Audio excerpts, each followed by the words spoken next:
गाउँलेहरूले आफ्नो व्यक्तिगत स्वार्थको लागि चाहिँ त्यो उसले आफ्नो व्यक्तिगत निजी उसको लागि ल्याउनुहुन्छ।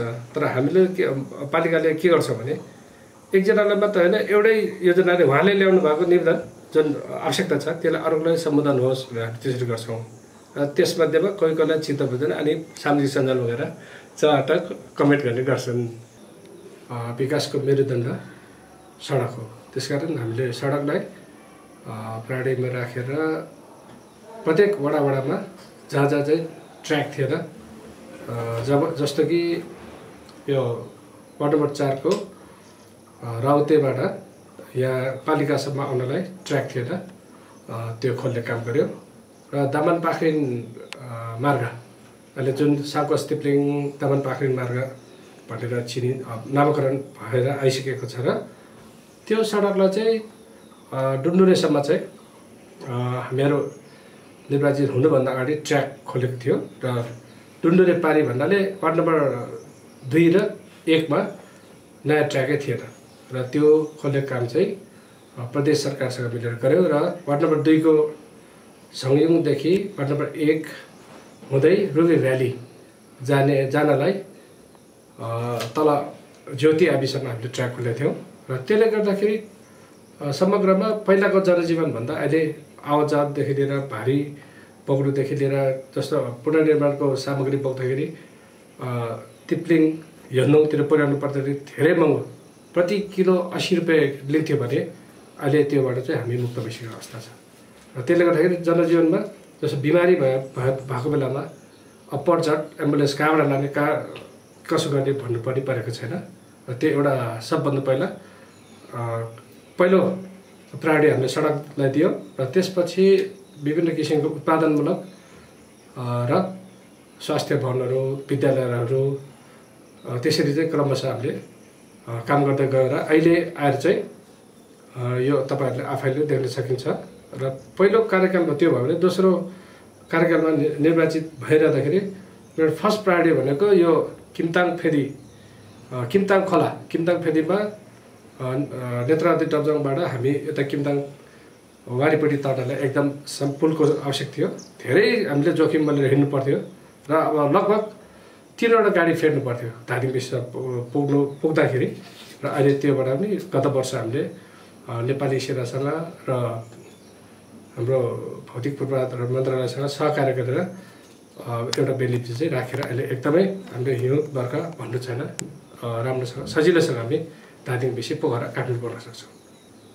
हेफर इन्टरनेसनलको प्राविधिक सहयोगमा खनियास गाउँपालिकाको पूर्ण लगानीमा चाहिँ हामीले एउटा अकबरे खुर्सानीको खेती सुरु गरेको यो दोस्रो वर्ष हो। र अहिले हजुरले देखि पनि सक्नु भएको छ हामीले वार्ड नम्बर 1 र 2, 3 र 5, 4 गरेर हामीले 5 लाख बेना खुर्सानी लगाइसकेको अवस्था छ। र त्यसको उत्पादन बिस्तारै सुरु हुन लागेको छ। र गत वर्ष लागेको खुर्सानीको उत्पादन चाहिँ अहिले बजारमा आइ नै रहेको छ।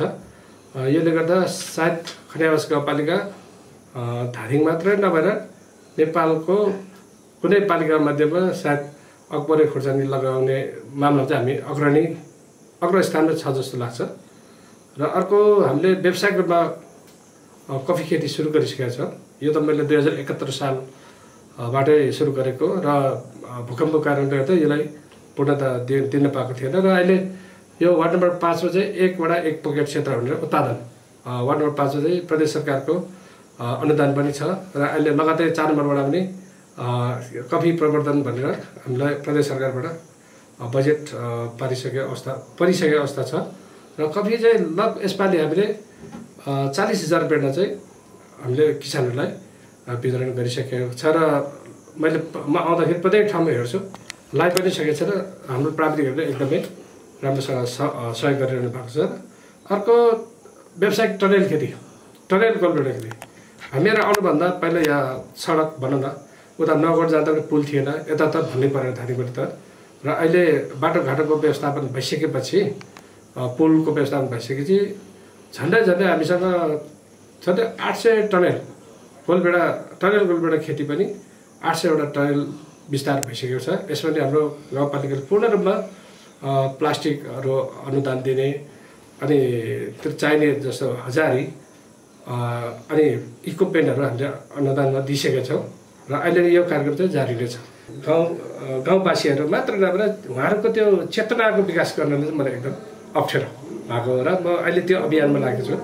र त्यो मध्येमा मैले एउटा खनियावास गाउँपालिकामा के अरे थाइल्यान्डको धम्मगाय फाउन्डेसनसँग मिलेर युनिभर्सल गुडनेस 5 UG5 जुन मैले लोगो लगाइरहेको छु, यो मान्छेको आचरण सुधार्ने र उनलाई असल मान्छे बनाउनु पर्छ भनेर चाहिँ मैले मेरो नाति नातिनीको लेभलमा अहिले हाम्रो खनियावास गाउँपालिकाले त्यो लेभलमा चाहिँ गएर के अरे पढाइ सुरु गरेको छ।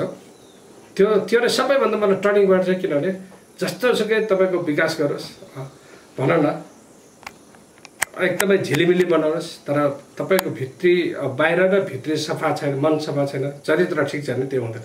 त्यसै क्यारेक्टर डेभलपमेन्ट गर्ने भने चाहिँ मेरो सबभन्दा ठुलो उद्देश्य त्यो हो, मान्छेको त्यो जुन सोचाइको विकास कसरी गर्ने भने। अहिले चाहिँ मैले अहिलेसम्म को गर्न नसकेको कामहरूमध्ये मलाई यही महत्त्व लाग्छ है। विकासको काम छँदैछ, तर मान्छेको भित्री जुन आत्मादेखि लिएर बाहिर शरीर सबैले एकै लेभलमा कसरी लान सकिन्छ भनेर चाहिँ म थाइल्यान्ड धम्मगाय फाउन्डेसनसँग आबद्ध भएर मेरो गाउँपालिकामा अहिले एउटा इन्टरनेसनल लेभल मात्रै नभएर नेपालमा सायद यो किसिमको जुन प्र्याक्टिस अरूले गरेको पनि छैन।